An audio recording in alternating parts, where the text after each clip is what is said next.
अब ये काम कैसे करता है, हाउ इट वर्क्स? तो cells in the perichondrium, specifically in the chondrogenic layer, diaphysis और एपिफाइसिस के बीच में होता है मेटाफाइसिस, वहाँ पर बनती है एपिफाइसिस।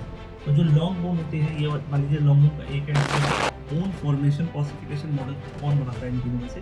तो आपको पता है हाइलिन कार्टिलेज ही आगे जाके बोन सबसे स्ट्रॉन्गेस्ट टाइप का है, because it can resist compression and tension very well.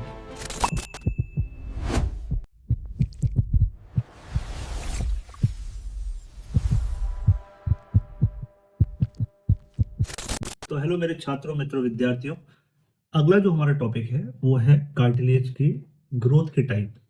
Right, हमने पिछले वीडियो में देखा था कार्टिलेज क्या होता है, कार्टिलेज के फंक्शन क्या होते हैं, और कार्टिलेज की जनरल और माइक्रोस्कोपिक फीचर्स क्या है। हमने ये भी देखा था कि कार्टिलेज का जो बेसिकली मेन अरेंजमेंट है वो कैसा होता है पिछले वीडियो में। अब हम बात करेंगे कार्टिलेज का टाइप्स और ग्रोथ के बारे में, है ना। टाइप्स ऑफ ग्रोथ में हम देखेंगे कि कार्टिलेज में दो तरीके की ग्रोथ आपको देखने को मिलती है। ठीक है, एक होती है अपोजिशनल ग्रोथ और एक होती है इंटरस्टिशियल ग्रोथ। तो अब हम अपनी स्क्रीन पर देखेंगे कि क्या क्या है दोनों में डिफरेंस। तो सबसे पहले हमने देखा कि अपोजिशनल ग्रोथ या एपोजिशनल, दोनों की स्पेलिंग में कोई मिस्टेक नहीं है, अलग अलग स्पेलिंग यूज की गई है कई बुक्स में। राइट, डेफिनेशन की मैं बात करूं तो growth that occurs on the outer surface of cartilage. Right, मान लीजिए ये कोई कार्टिलेज है, इस कार्टिलेज का ये आउटर सरफेस है, और ये आउटर सरफेस दो मेम्ब्रेन से मिलकर बना होता है, आउटर और इनर मेम्ब्रेन। और आपको पता है इनर मेम्ब्रेन जो थी वो ऑस्टियोजेनिक थी, है ना। ऑस्टियोजेनिक मतलब कार्टिलेज फॉर्मिंग। तो इस वाली लेयर में जो भी चेंजेस देखने को मिलते हैं वो है आपके अपोजिशनल। तो जैसे जैसे इस लेयर पे आपका चेंजेस आएंगे वैसे वैसे नया मटेरियल या मैट्रिक्स यहाँ बनेगा। तो ये पूरा का पूरा कार्टिलेज थिकनेस में बढ़ता चला जाएगा, किसमें? थिकनेस में। तो अपोजिशनल बेसिकली कार्टिलेज की थिकनेस को बढ़ाती है, अपोजिशनल ग्रोथ। राइट, अब ये काम कैसे करता है, हाउ इट वर्क्स? तो cells in the perichondrium, specifically in the chondrogenic layer, differentiate into chondroblast. तो जो पेरिकॉन्ड्रियम लेयर के अंदर जो सेल होते हैं कॉन्ड्रोजेनिक सेल, वो कॉन्ड्रोब्लास्ट होते हैं। और ये कॉन्ड्रोब्लास्ट डिफरेंशिएट होकर क्या करते हैं, न्यू कार्टिलेज सेल बनाते हैं ऑन द आउटर सरफेस। मैंने जैसे बताया ना, आउटर सरफेस की तरफ। तो ऐसे ऐसे करके इसमें लेयर्स जुड़ती जाएंगी। तो जैसे जैसे लेयर्स जुड़ती जाएंगी इसकी वजह से क्या होगा, कार्टिलेज की थिकनेस बढ़ेगी। अब बात करते हैं एग्जाम्पल की।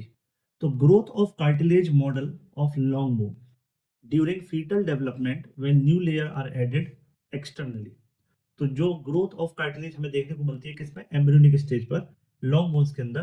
तो उसमें कैसा होता है, धीरे धीरे वही लेयर बाय लेयर बढ़ती चली जाती है। बोन की जो आउटर कवरिंग है बनती है वो इसी प्रोसेस के थ्रू बनती है। दूसरा है thickening of elastic cartilage. Elastic cartilage क्या होता है आपका, जो भी हमारे ऑरिकल, ईयर ऑरिकल मतलब ये कान का जो फ्लैप है, इसमें जो थिकनेस आएगी वो किसकी वजह से आएगी, वो भी अपोजिशनल ग्रोथ की वजह से आएगी, थ्रू पेरिकॉन्डियल एक्टिविटी। ठीक है, तो बोन के अंदर जनरली कौन सा देखा जाता है, बोन की शेफ्ट में यही वाला मॉडल देखा जाता है थिकनेस बढ़ाने के लिए।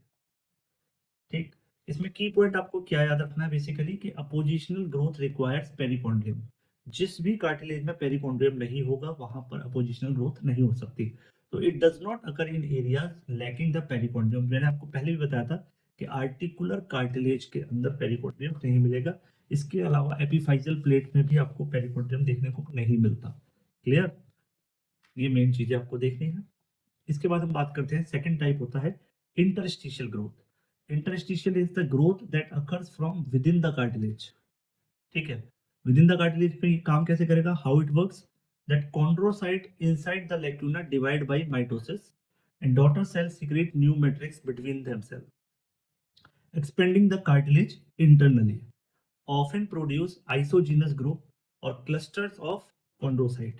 क्लियर, मान लीजिए ये कार्टिलेज है, इसके अंदर लेक्यूना बना हुआ है, लेक्यूना के अंदर एक एक सेल इसके अंदर हमने डाल रखे हैं। अब ये जब डिवाइड होकर और सेल बढ़ेंगे तो ऐसे ये इसके अंदर लेक्यूना का साइज बढ़ता चला जाएगा। लेक्यूना का साइज बढ़ेगा तो ओवरऑल हमें कार्टिलेज का साइज बढ़ता हुआ दिखेगा। ठीक है, मेन इस तरीके से ये काम करता है बेसिकली। और डिटेल में तो मैं बाद में वीडियो बनाऊंगा कि एक्चुअल में केमिकल चेंजेस क्या होते हैं। हमें जनरलाइज पता होना चाहिए कि इंटरस्टिशियल ग्रोथ होती कैसे है। तो आप देख रहे हैं कि ये पेरीफेरी से ना होकर कहाँ से हो रही है, मिडवे सेंटर से हो रही है। ठीक है, सेंटर से बाहर की तरफ, है ना। लेकिन पूरा पूरा साइज इंक्रीज हो रहा है। ठीक, इसको बोलते हैं इंटरस्टिशियल ग्रोथ। राइट, और अपोजिशनल ग्रोथ में क्या था, केवल हमारे पेरीफेरी से सेंटर की तरफ चीजें बढ़ रही थी और वो बाहर की तरफ फैलता जा रहा था। ठीक है, तो epiphyseal growth plate cartilage lengthens the long bones through interstitial growth. ठीक है, तो एपिफाइजियल प्लेट के अंदर जो ग्रोथ देखने को मिलती है मुझे, एपिफाइजियल प्लेट कहाँ देखने को मिलेगी आपको? मेटाफाइसिस वाला जो रीजन होता है, यानी डायफाइसिस और एपिफाइसिस के बीच में होता है मेटाफाइसिस, वहां पर बनती है एपिफाइसिस। तो जो लॉन्ग बोन होती है, ये मान लीजिए लॉन्ग बोन का एक एंड ये है और ये शेफ्ट है और ये दूसरा एंड है। तो इस रीजन में आपको क्या देखने को मिलेगा जहां मैं बना रहा हूँ? ये है एपिफाइजियल प्लेट। एपिफाइजियल प्लेट, इस एपिफाइजियल प्लेट में जो हमें चेंजेस देखने को मिलेंगे वो अपसाइड डाउन देखने को मिलेंगे। तो ऐसे ऐसे बोन की जो लेंथ है वो बढ़ेगी। बेसिकली इंटरस्टिशियल क्या करता है? इंटरस्टिशियल लेंथ बढ़ाने का काम करता है बोन के अंदर, है ना। It is rapid expansion of foetal cartilage and young cartilage where matrix is still soft. Clear? Interstitial growth में रिक्वायर्स फ्लेक्सिबल मैट्रिक्स। ठीक है, इसमें हमें मैट्रिक्स कैसी चाहिए इंटरस्टिशियल ग्रोथ के लिए? Flexible. So it occurs mainly in hyaline cartilage and early developmental stages.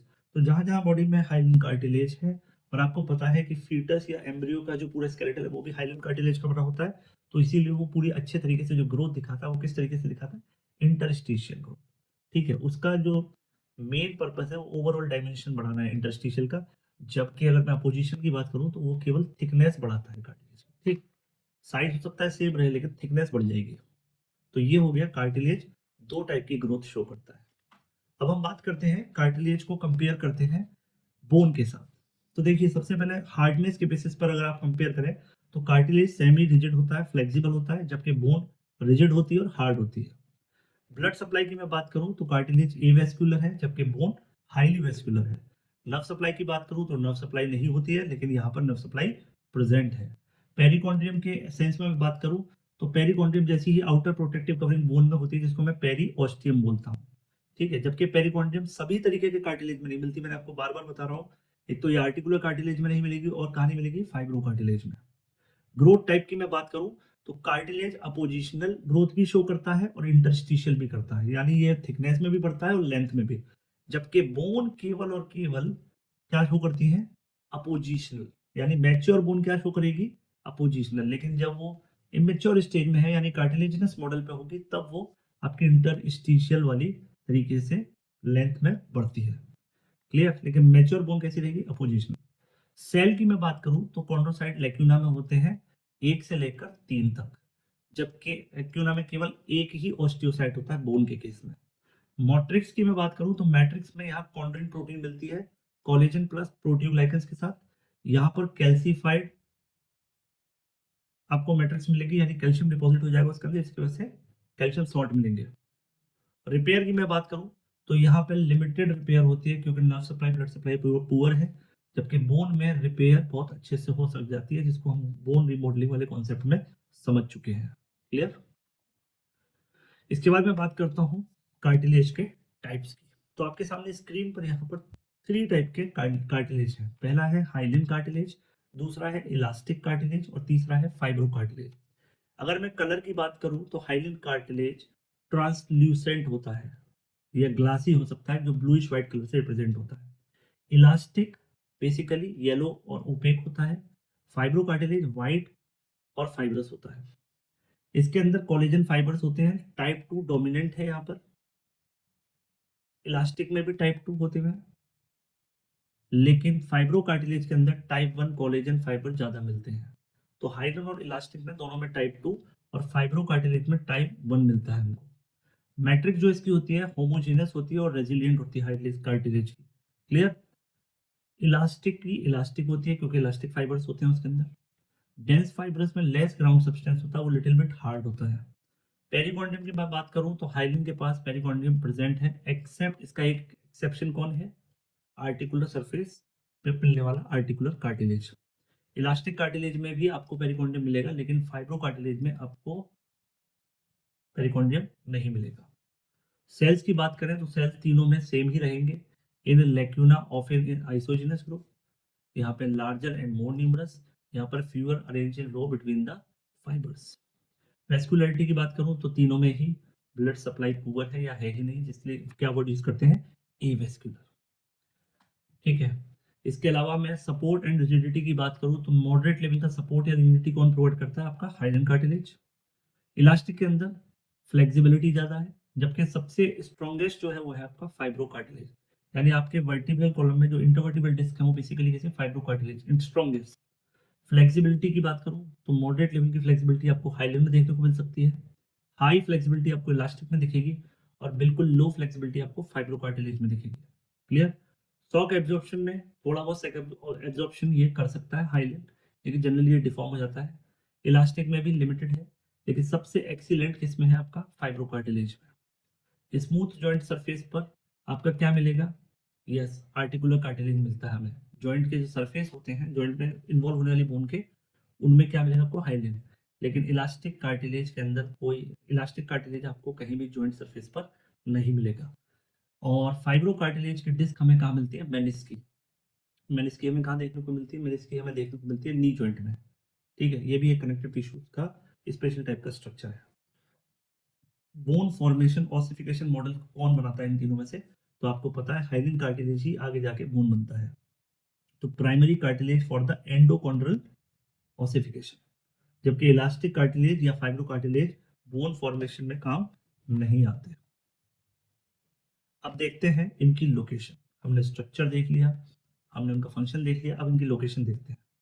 देखिए, हाइलन कार्टिलेज की मैं बात करूं तो ये कहाँ मिलेंगे? आपके कोस्टल कार्टिलेज, यानी आपका जो रिब्स हैं जो स्टर्नम से अटैच होती है with the help of costal cartilage. Nasal cartilage, clear? Tracheal and bronchial rings, articular surface of embryonic skeletal. ठीक है, यहाँ पे ये हो गया costal, nasal, tracheal, articular and embryonic skeletal भी कौन बनाता है? आपका हाइलिन कार्टिलेज। तो सबसे ज्यादा बॉडी में कौन सा कार्टिलेज मिलेगा? Most abundant would be hyaline cartilage. Clear? It forms the model for bone during development. Elastic cartilage की मैं बात करूं तो इलास्टिक कार्टिलेज कहाँ मिलेगा? एक्सटर्नल ईयर में, एपिग्लोटिस में, और यूस्टेचियन ट्यूब में। Clear? It return to original shape after bending, और येलो कलर में होता है, यानी हमारे ये जो पिन्ना है, ईयर पिन्ना, ये कैसा है? Elastic cartilage. ठीक है, एपिग्लोटिस भी कैसा है? इलास्टिक कार्टिलेज, और यूस्टेचियन ट्यूब भी कैसी है? Elastic cartilage. फाइब्रो कार्टिलेज की मैं बात करूं तो ये कहाँ मिलेगा? जहां पर भी हमें बहुत ज्यादा सपोर्ट या वेट ट्रांसफर करना है, जैसे intervertebral disc, pubic symphysis, menisci of knee, tendon bone junction, जहां पर बोन और टेंडन जंक्शन आते हैं वहां पर भी ये आपको मिल सकता है। देयर इज नो पेरिकॉन्ड्रियम, है ना, यहाँ इसके आसपास कोई पेरिकॉन्ड्रियम मेम्ब्रेन नहीं होती। ये सबसे स्ट्रॉन्गेस्ट टाइप का है, because it can resist compression and tension very well. Clear? तो ये हो गए हमारे सारे एग्जांपल्स ह्यूमन बॉडी में। अब बात करते हैं कार्टिलेज से रिलेटेड कुछ स्पेशल क्लिनिकल पॉइंट जो बहुत कॉमन पर्टिकुलर टाइप के कार्टिलेज में होते हैं। बाकी तो हम क्लिनिकल एनाटॉमी में डिस्कस करेंगे इस चैप्टर की जो क्लिनिकल एनाटॉमी है, लेकिन मैं तीन स्पेसिफिकली बताना चाहता हूँ। जैसे हाइलिन कार्टिलेज का कॉमन डिसऑर्डर जो देखने को मिलता है उसको बोलते हैं ऑस्टियोआर्थराइटिस। इसमें क्या हो जाता है? डीजनरेशन हो जाता है जॉइंट्स के आर्टिकुलर कार्टिलेज का। तो जॉइंट्स के आर्टिकुलर कार्टिलेज बाय नेचर कैसा होता है? हाइलिन। अगर मैं इलास्टिक कार्टिलेज का सबसे बड़ा डैमेज या ट्रॉमा बताऊं तो वो हमें कहाँ मिलता है? ईयर या लैरिंग्स में। इसमें क्या देखने को मिल सकता है? हमें टाइम रहते डिफॉर्मिटी हो सकती है। मान लीजिए कान का पिन्ना किसी का टूट गया, टेढ़ा हो गया, तो ये डिफॉर्म हो जाएगा, ये फिर से अपना शेप रिगेन नहीं कर पाएगा। फाइब्रो कार्टिलेज, प्रोलेप्स्ड इंटरवर्टिब्रल डिस्क, है ना, स्लिप डिस्क आपने सुना होगा, है ना, इंटरवर्टिब्रल कॉलम में कभी कभी स्लिप डिस्क आती है L3 L4 L4 L5 के बीच में, जिसको बोलते हैं डिस्क हर्निएशन। ठीक है, ये बेसिकली किसके रप्चर से होता है? फाइब्रो कार्टिलेजिनस जो डिस्क है उसके स्ट्रक्चरल इंटीग्रिटी के टूटने के बाद। और घुटने में कौन सा होता है? आपका मेनिस्कल टीयर। तो ये सब मेनिस्कल टीयर या प्रोलेप्स इंटरवर्टिब्रल डिस्क जो है वो कौन से कार्टिलेज का डिसऑर्डर है? बेसिकली फाइब्रो का। तो यहाँ पे ये हमारी सारी बातें कंप्लीट हो गई। इसी के साथ अपना कंप्लीट कार्टिलेज टॉपिक हो चुका है। नेक्स्ट वीडियो में हम इसका लास्ट पोर्शन देखेंगे इस चैप्टर का, जिसका नाम है clinical anatomy of skeletal system. तो इसी के साथ इसको खत्म करते हैं। Thank you.